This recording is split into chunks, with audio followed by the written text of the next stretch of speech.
Good morning mga kasyat puno. Ayaw taaning UPS mga kasyat puno no kung saan pag replace aning battery sa backup UPS mga kasyat puno. What's turn na ay 5 ka screw mga kasyat puno no mo kini ang abrihan ang 5 ka buok. Waon ang screw nga 5 mga kasyat puno para matanaw nato ang di na gagana nga battery mga kasyat puno. Nag low voltage na mga kasyat puno ang atong battery sa backup UPS.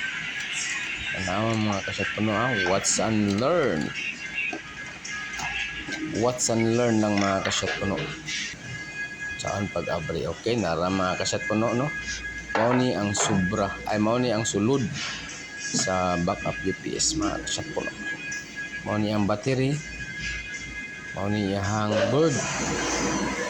Sulod ani iyang board ug iyang transformer. Naay gamay nga transformer o naay battery. Kining battery mga kasyat puno is ako na ning natanggal. Ato ning testiran mga kasyat puno dapat ni siya 12 volts. Ang gawas nga battery mga kasyat puno is 7 volts lang mga kasyat puno no. Na watch and learn kung saan pag tester gamit ang clamp meter mga kasyat puno. Watch and learn. Gamitan na ko siya clamp meter mga kasyat puno. Awa mga kasyat puno akong gitestiran ang battery.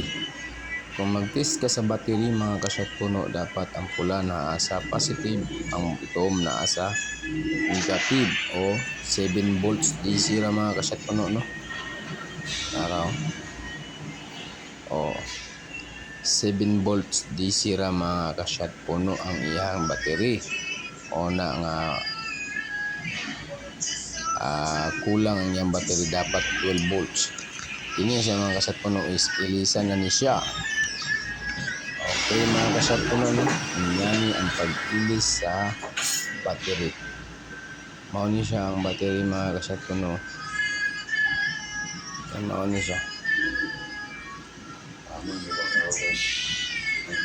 Watch and learn ng mga kasyat puno no kung how to replace busted battery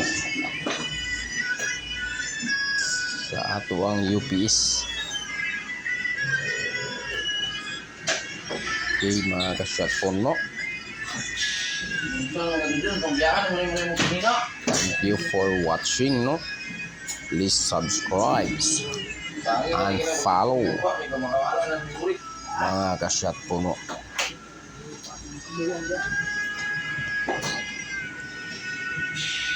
Mao ni siya ang connection sa battery, positive ug negative. Watch and learn lang mga kasyat puno no.